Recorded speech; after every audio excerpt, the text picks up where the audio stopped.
I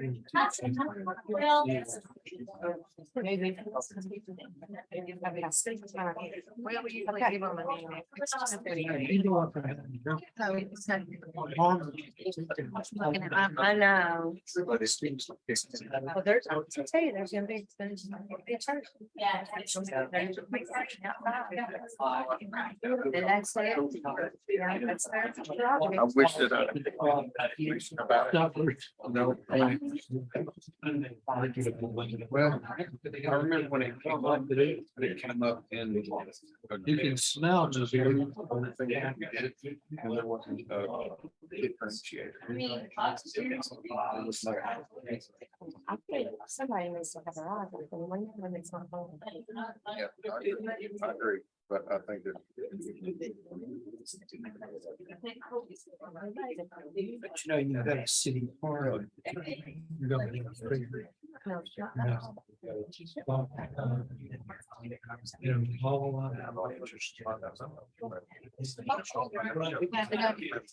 of that. And Yeah. it's peculiar, like, because we had, we did. Big chair. Something that we want. Sure. We got all we needed that. We don't need That's that. right, we did, I totally in agreement. Oh, Been on that ad hoc to know so much. All right. The time is now 6:30. We'll bring the Parks and Rec Committee to order. Justin Scott will speak on our quote approval. Thank you. So I wanted to go ahead and get the facility software that we have in our budget. It's for the Milner Center. We are currently using I think it's RecTrack 10.1. It's outdated system. And we're starting to see some minor issues with it. But myself, Scotty Lawson, and some of my staff, we did go through the process of trying to find out what version of software we would like to have at our facility. And RecTrack is what we already have. They have a new version, it's 3.1. And it will allow us to have more functions such as online registration that we are doing separately now through another program. It will do online reservations. So if you were to call and want to reserve, or if you wanted to get the tennis court, we would have a calendar, a master calendar. You would be able to go through that process. It will help us with our just overall the functions of our facility. So I did get the official quote, updated quote on that. It was $19,730. And we are looking to get the full host capability on this. So from start to finish, those guys will be there to help us work out the kinks, transfer everything that we have on our old system to our new system. So, Justin, I have a question for you. How old, now, from what I understand, what we have now is obsolete, no Yes, sir. further upgrades, nothing. How long have we had that software? we have had that, I would say, I'm guessing 10 years. Okay. We've had it for a while. So it's not like it's going to become obsolete in 2 No, or 3 sir. years again or something. No. So, okay. Yes, sir. All right. Fair enough. Thank you. Did you say that you've, I know we already budgeted for this. Did you say that you have seen other facilities that are using this software? We did. We actually reached out to a couple of different companies, and we actually did a lot of demos to find out what was going to be most compatible with us. One thing that drove us to this software was not only do we have it, we're already familiar with it, but secondly, we brought Joe in on the process to see if it would help him with ticket sales and things like that. So we were looking at it overall and what we could do. It will help us now with our menus. We are selling currently, we use Square. And so we're using iPads at all of our concessions and at the pool. This will be across the board, all of our concessions, our facility, the pool, potentially could be at the Park Theater. So it's not just a system we would use, it's also a system he would use. Anybody have any other questions for Justin? Well, I'll make a motion that we approve this, the new software for $19,730. I second that. Okay, all in favor? Aye. Any opposed? None. So does that mean that this now goes before the full board? No. Okay, so our motion will be to take it to the full board, And recommend. or to recommend it to the full board. Okay.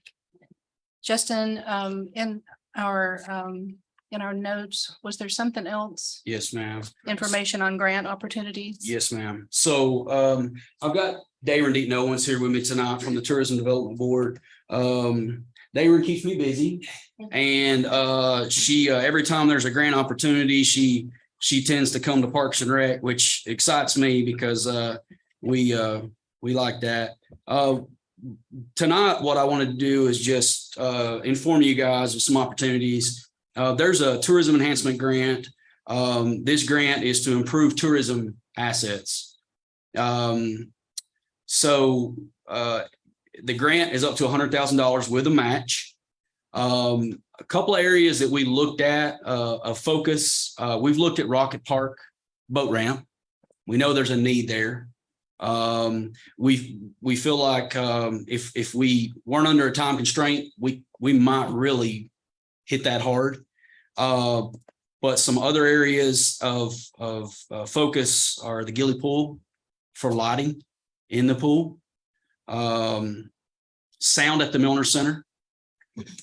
We know we need to focus on sound. Mr. Manga talked about room 101, but I was looking at it from the standpoint of when we're talking about tourism, talking about the MTNA show that will be here not this year, but next, the Arts and Craft Fair, the home show, those things that bring people from not just McMinnville, Warren County, but bring them from out of town. And then also Joe Harvey is looking for sound at the Park Theater and upgrade on his system there, which is all tourism. So that's one that we're looking at. The tourism enhancement grants, as I mentioned, up to 100,000 with a match. We are tier 4, which that would be a 95.5 match. The other grant we're looking for, if you guys remember, we applied for it once before. We didn't get it. It's highly competitive. Is the Blue Cross Blue Shield Healthy Place Grant. We applied for that at the Jungle Gym. One thing that we're looking at, and I got with my team, I got with Darren and Nolan, but we've looked at Pepper Branch Park. The Tourism Development Board came to me and said, "What about a splash pad?" And I'm all for a splash pad. We would maintain it, but then they said, "What about a playground?" And I thought Pepper Branch Park doesn't really have a playground. It has a climbing wall, but it doesn't have a playground. We already have bathrooms. We have nice boat ramps. We have a dog park. It's a great area. We have plenty of space. So we were looking at that focus on the Healthy Place, Blue Cross Healthy Place grant for Pepper Branch Park. Good ideas. So again, it was just information I'd like to share with you guys. We are working on those grants. Those grants are due. The deadline is the end of this month to get those applications in. So we're working really hard on that to try to get those in, but we're working on 2 grants right now. They're both match, like 50-50 match. Right? No, the tourism enhancement grant's a 95.5, and then the Blue Cross Blue Shield has no match. That's awesome. Yes. That's why it's so competitive. That's right. Yep. Any questions? Thank you. Thank you for your hard work. Thank you. There's nothing else for Parks and Rec. We'll call this meeting adjourned.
agenda is to declare 16 Beersheba Highway and the adjoining Ramsey Park lot as surplus property. And who's gonna tell us about this? Nolan? I can talk about this one. Okay. So previously, we brought the Bernard School building to you for consideration to be declared surplus property. After further review, there's another parcel that's also part of that park, being Ramsey Park. So I'm bringing this back to add Ramsey Park to the Bernard School property and requesting that both be declared surplus. As we've seen, the Black History Museum has a plan for this property. And Mr. Gwynn is here to answer any questions, but they have sources of funding lined up and just need the property. So we're at that point where we need to move forward with either declaring it surplus or not, and then sending that on to the board and then go from there. Is there anything we need to worry about, like easements or? Actually, the Bernard Gymnasium is under lease with Young Men United for 20 years for $1 a year. That is subject to annual renewal of the board, though. But no, I see no legal impediments, whatever the board elects to do with property. It's I confirm that Young Men United is in fact a duly qualified 501c3. So you can help them any way you choose. So what's the process? We'll do it surplus property and then we deed it away. No, we didn't deed it. Are you asking, is that what we would do going forward? Yes. I guess it depends on the plan. I don't know what the long-term plan is, but I can understand how ownership of the property might be essential to fundraising and tax status and those areas that I don't practice in. So, but the first step is this step, and then we can worry about Surplus. dating it to Young Men United. Is that, or is it? The Black History Museum. Yeah, we can get into the nuts and bolts. But first you would need to declare it surplus. So it's 2 lots. I think it's divided, as I recall, from when we negotiated the lease on the Bernard Gym. There was some discussion at that time among some members of the board of the city to raising the Bernard Gymnasium, tearing it down. Young Men United stepped forward and said, no, we want to preserve it for recreational, social, and other uses of the community. And that argument carried today.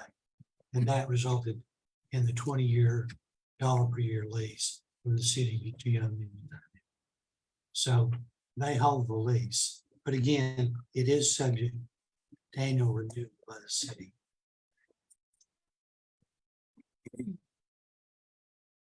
So we're here to do that for the committee. Do I have a motion? I make a motion to declare it surplus property. I have a motion. Do I have a second? And this would be a recommendation. Yes. Oh, Sally's not here. I'm sorry. I'll second my motion. So I have a motion and a second. Any further discussion? Hearing none, all in favor say aye. Aye. None are opposed. The motion carries. So the second item on the agenda is also surplus property. Back to it. To declare property on River Drive surplus as well. That's right. So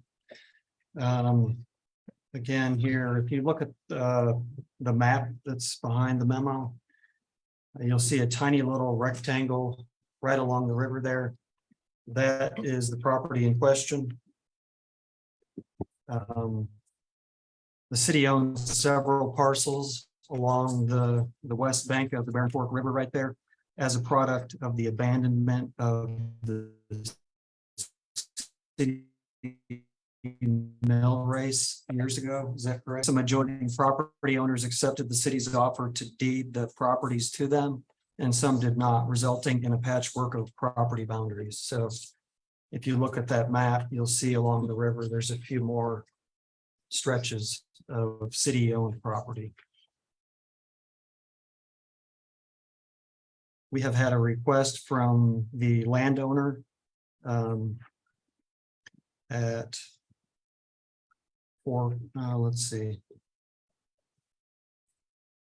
211 River Drive. The property that adjoins that on River Drive, requesting that the city deed that to them. I would recommend that we, if we do deed it, we do that with the assumption that there will be an easement provided in the future for Greenway if that's needed. So, Tim, do you have anything to add to that? No, it's a curious history. There was a mill race there on what is the side of the river opposite the Greenway. And TVA actually deeded the property that was the mill race to the city outright.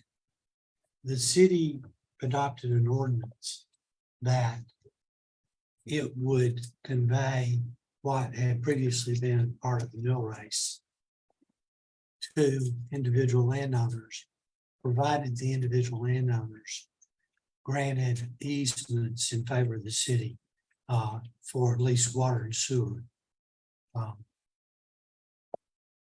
We looked at it together with Public Works and community development and from the ground to determine if there was a use or a future use the city might use the property for. The only thing we came up with, other than the obvious water and sewer, was if there were ever a Greenway contemplated on that side of the river. And if so, just as it was a condition precedent to getting a deed to that section for those landowners historically, we would impose the same obligation for those landowners who might want to acquire that property at this juncture. Does that make sense? It does, and I couldn't think of any other use. Nolan and I were talking about it, couldn't think of any use for that property other than a future Greenway space. And I think we can take the form of the Greenway easement that was acquired from property owners to create the current Greenway.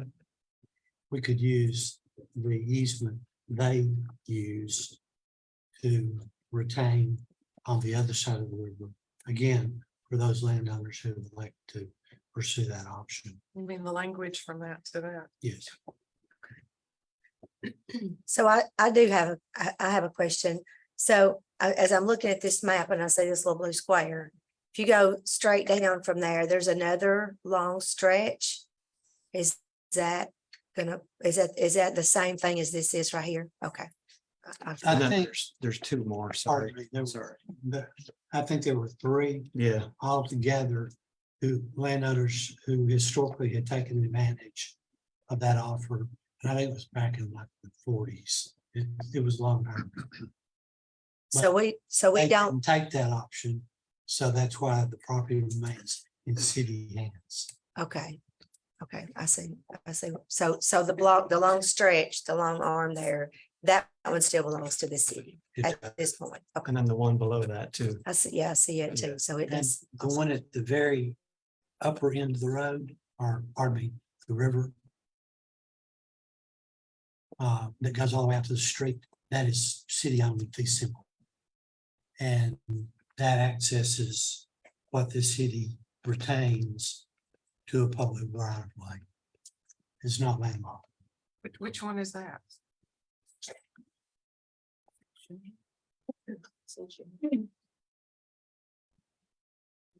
You have a map?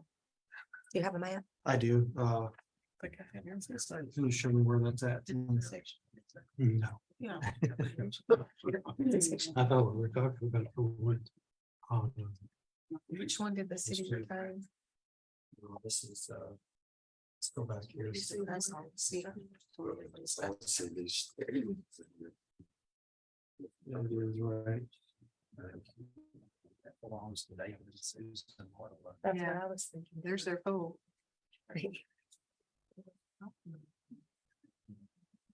No, that's what's in question. I mean, I put that right in. So if you look at the first map that's in your packet there with the very tiny rectangle at the very top. I'm not seeing, I think, Mr. Pirtle was talking about one that's coming up in the next meeting. Okay. Smooth Rapids, it's across from Smooth Rapids on, So it's not on On this. Durham Street. Okay, yeah, that's right, or across from Durham Street. Yeah, that, Yeah. the one on the Mount Leo Bank over there. That's right. Okay, Yeah. I remember that. okay. Okay. Do I have a, Yes, I'll make a motion to add this to the surplus list also. we have a motion? I'll second it. So we have a motion, a second. Any further discussion? Hearing none, all in favor say aye.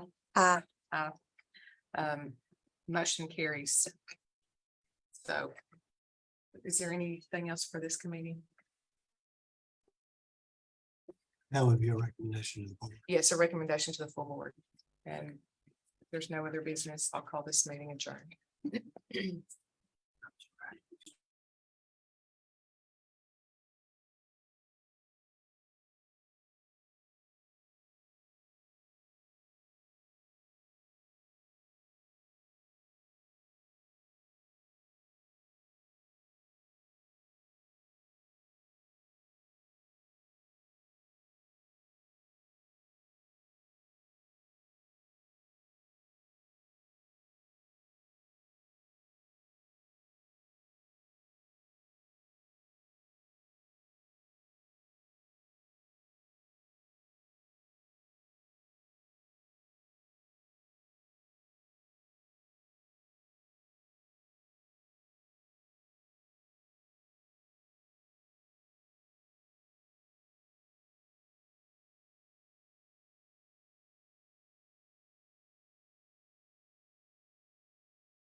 Steve Harvey, Yes. Stacy Harvey, Aye. Rachel Kirby, Yes. Deidre Dunlap, Aye. Carrie Morton, Yes, Mayor Chastain. Aye, motion passes.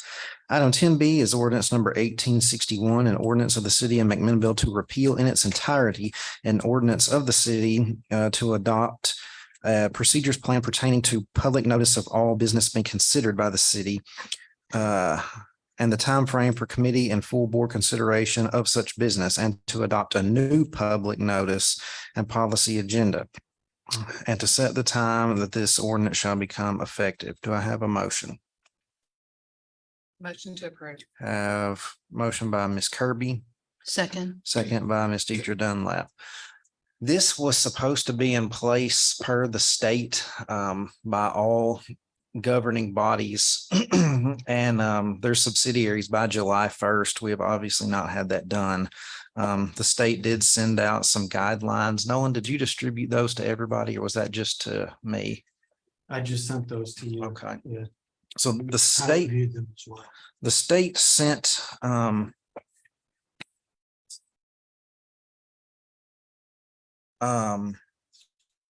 okay, it is in here. So the purpose of this is to ensure essential democratic processes, that public comments will be based on the guidances outlined below. And again, this was for the most part recommendations that were sent to us by the state. There are some things added in here, so obviously this is open for discussion and to be amended if the board wishes. But the public meeting notice is at least 48 hours to a meeting of any local legislative body for the agenda to be available for the public at no charge and places that are easily accessible to the public, i.e. our website, social media platforms, the newspaper, and posted at outside of City Hall. And the agenda must reasonably describe the matters that will be discussed in said meetings. The public meeting code of conduct reads that public meeting rules and rules of decorum must be observed, that these meetings are listening to understand, not always to reply. Anyone who speaks must speak with intention and in a concise manner. Anyone who speaks must be tolerant and respectful of other people's statements and or comments. And public comment time is to express your opinion, to educate board members and or commissioners, the audience members, and your neighbors with respect.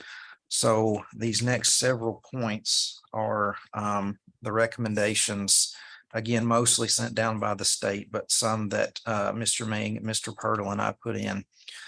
The rules of order and parliamentary procedure contained in the current edition of Robert's Rules are how meetings for the city will be conducted. We won't do anything outside of that, excluding that, or in addition to that while conducting these meetings. Anyone who wishes to speak to the board must do so within 24 hours, if not before, by sending a request to meetings@mcminnvilletn.gov or by calling 473-1203. Those requesting to speak before the city board must live in Warren County, Tennessee. Prior to the commencement of each meeting, approved speakers shall add their name and address to public record sheet to be recorded. All comments must be related to and will be limited to items on the agenda. All comments shall be directed through the chair. Public comments are not a debate, and there is no question and answer session.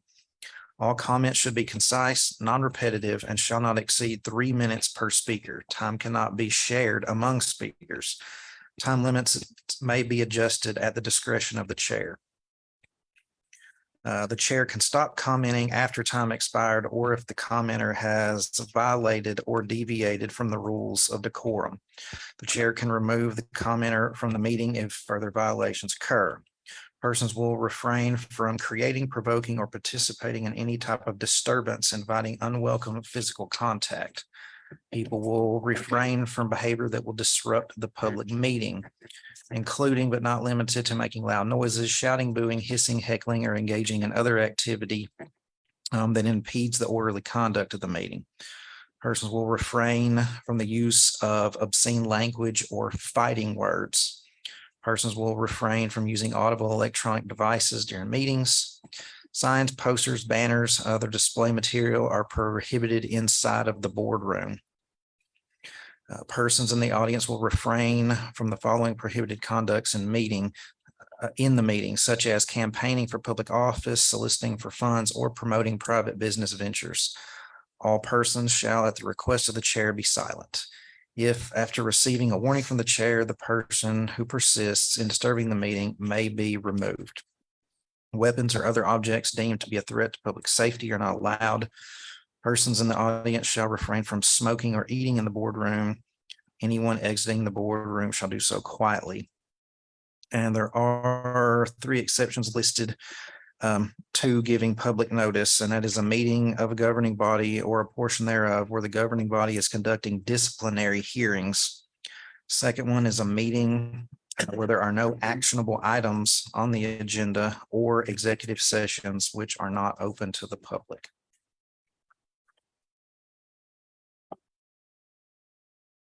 Questions, comments? Number 3 is interesting on public meeting rules. You must say in one county. Yeah, I mean, that one doesn't really matter to me. Personally, I'm not sure how everyone else feels. If someone with a business owner here, and they Yeah. live across the county line, technically, Yeah, they couldn't speak. Well, it says we can modify them. Yeah. Policies or procedures contained in, maybe change. Residents or Modified, taxpayers? revoked, rescinded, or repealed. You know what I mean? If you have a business license, taxpayer, resident of, or a taxpayer of, Just have to make sure you state that, so. yeah. I mean, we would, yeah, have to amend this ordinance, but I mean, we can make it say whatever we want. To some degree.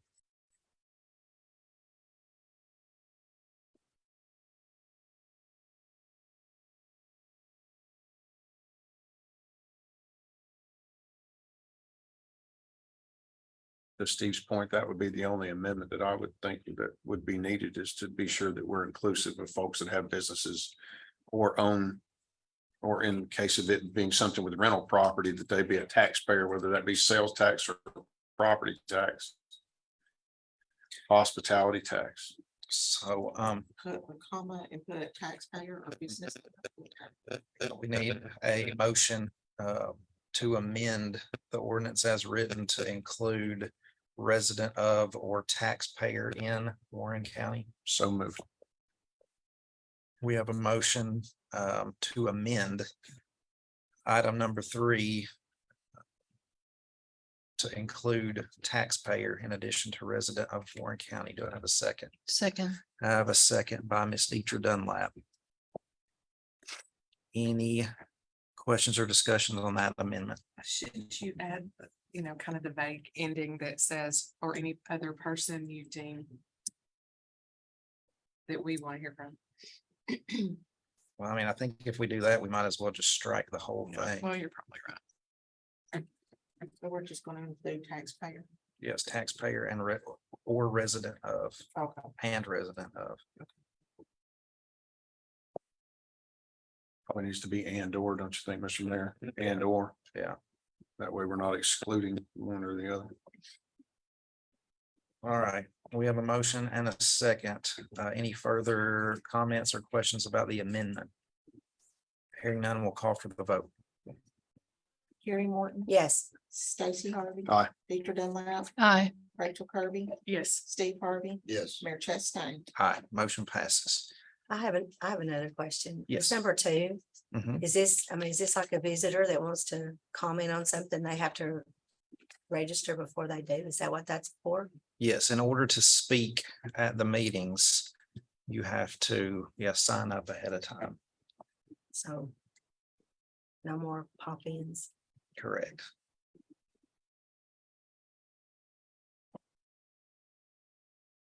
Twenty-4 hours. Okay. So then there's no, the recognition of visitors. I mean, I guess technically we could change that to something else, just, Comments of So, citizens. yeah. Within Citizen, within the policy, I think there would be a list of those who are signed up to speak and Okay. then. It's the same, it would be recognition of visitors and then you would have a list of yeah, people that have signed up. Yeah. I think that's how this is written, speaker A, B, C. right? We're And- gonna give and notice to, You all would have that list as well. will the public be given notice of this in some way that it's changed to you have to sign up? Yes, Yeah. through Yeah, this, I believe the press is here. We can be put on the social. This is on the second reading. I put in the newspaper. Yeah, it'll be in the newspaper. We can post it on social media. We can make some kind of signage or something to go into the lobby. yeah, we'll share it far and wide. I just don't want it to look like we're trying to not hear from the Yeah, public. and- Because that is not what we're trying to do. And No, early on, absolutely not. we could try to make exceptions early, say, hey, we've got a new Yeah. process, and you missed the cutoff, but okay. Next time you gotta sign it. We can be a little flexible at the beginning. But we would not be the only place doing this. It's been several months ago, if not maybe a year ago. I contacted at least half a dozen or more mayors in the Upper Cumberland. And I don't remember which cities did what off the top of my head, but there were 2 or 3 that did have people sign up. I think Woodbury was one. I think Sparta was one where they had people sign up beforehand to speak rather than just anybody and everybody. Well, and if we don't like it, we can change that. back. Sure, sure. What I'm hoping is that by people contacting us early on, if it's something we can fix right away, then Yeah. we'll fix it right then. If it's something that obviously needs to come to the board, then it'll come. Yeah. So it might help catch something earlier. Excuse me. Like that segment. No, sometimes you get a lot of people, but I don't feel like we've ever had really bad problems with it. But I don't know. I know. It's such a small town, people pop in to participate too, and that kind of is the thing, but yes, I. You go back and forth.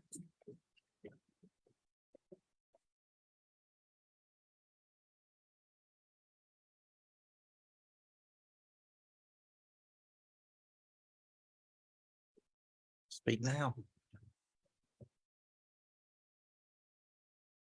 Well, should we try it and we could revisit it? and No, see how absolutely. it goes? Absolutely. Just because we vote on this now doesn't mean that it's set in stone indefinitely.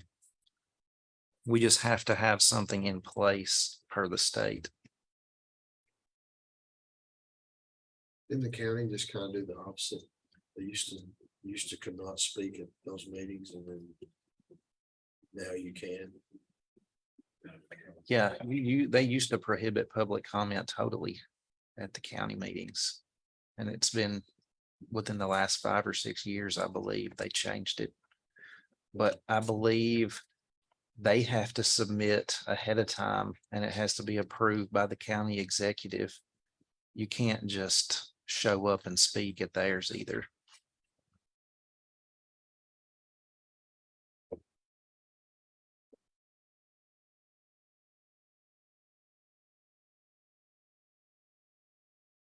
Well, we have a motion and a second to approve this as written with an amendment to item number 3. Oh, well, Mhm. So, anything else before we vote on the rest of it? All right, hearing none, we'll call for the vote. Gary Morton, Yes. Victor Dunlap, Hi. Stacy Harden, Aye. Rachel Cuddy, Yes. Steve Harden, Yes. Chase Kane. Aye, motion passes. The next item on the agenda is departmental reports. We have several department heads here this evening. If anyone wishes to address the board or perhaps gloat a little bit, I figured step on up. I got a couple of things tonight.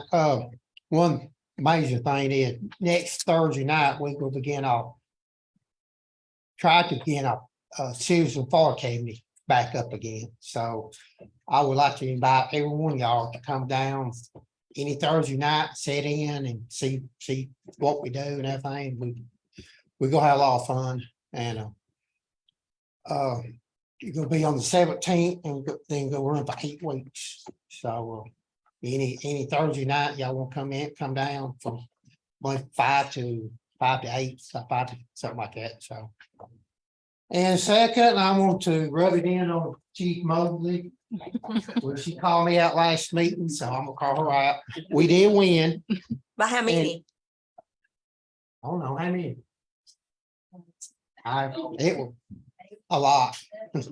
But it was a good game, and I think everybody had a good time, and next year will be a lot better. Yeah, you out coached them, didn't you? We did. We did. I think we need BLTV to put it on TV. It's gonna be a good game. All right, thank you.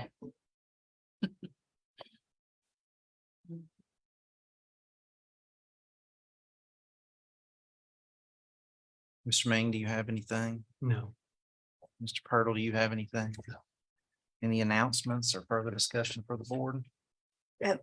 I have something that's come across to me about a group that's gonna be at the Park Theater. And I have some people that are a little disturbed about it and are a little worried about it coming to our town. I don't know what procedure is about things that come through there. But there are a couple of churches that have contacted me over this one particular group. So, I don't know much about them. I've read different things about them. I've tried to do as much research as I can, but I just wanted to throw that out there, and I don't know what that Joe, you means want to or come on up?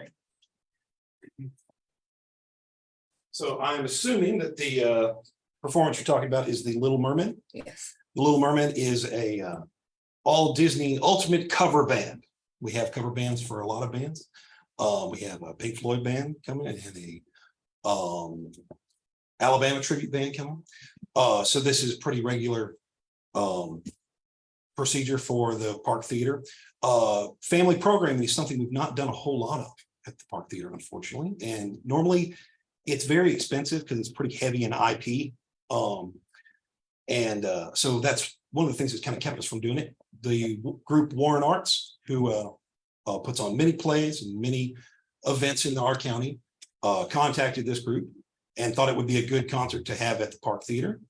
They reached out to me about it, and we have done a partnership together. We did a partnership. Actually, the last few weeks we've done a bunch of partnerships with Warren Arts. They did our drama camp, and then we had the doo-wop sock hop that happened last weekend. That was a huge success. And then they brought this one. Like I said, it is a group that plays nothing but Disney tunes. They wear silly outfits. It is kid friendly, family friendly. The concerns that we've only actually had 3 people reach out between myself, my staff, and Miss Denning at Warren Arts.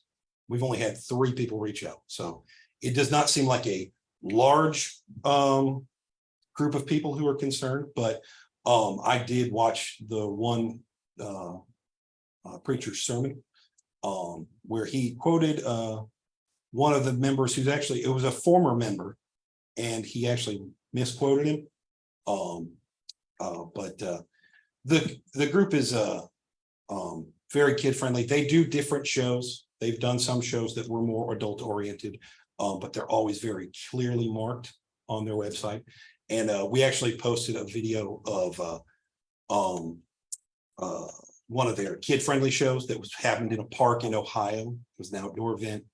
That is the show that we are having. It's a very, once again, family-friendly, kid-friendly show. So if anyone has any more questions, I'll be more than glad to answer them. But I think we're gonna have a great time on Saturday.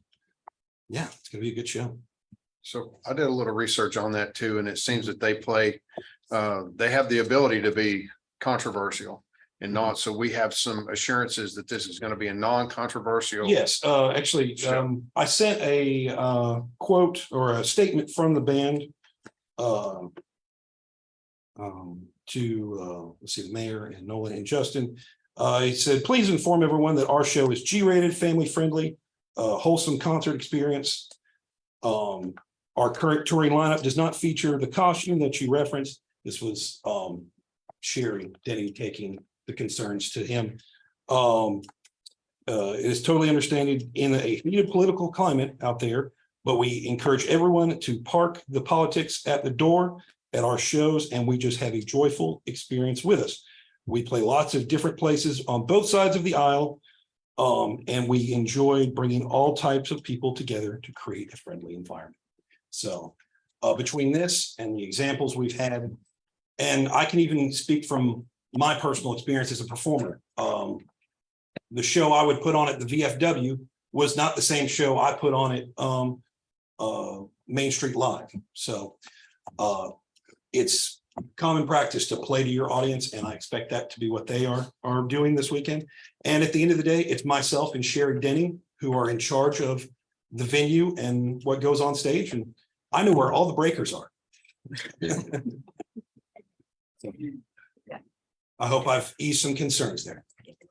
Thank you, very Joe. much. Thank you. Anything else to come from the board? Hearing none, we'll stand adjourned. Thank you.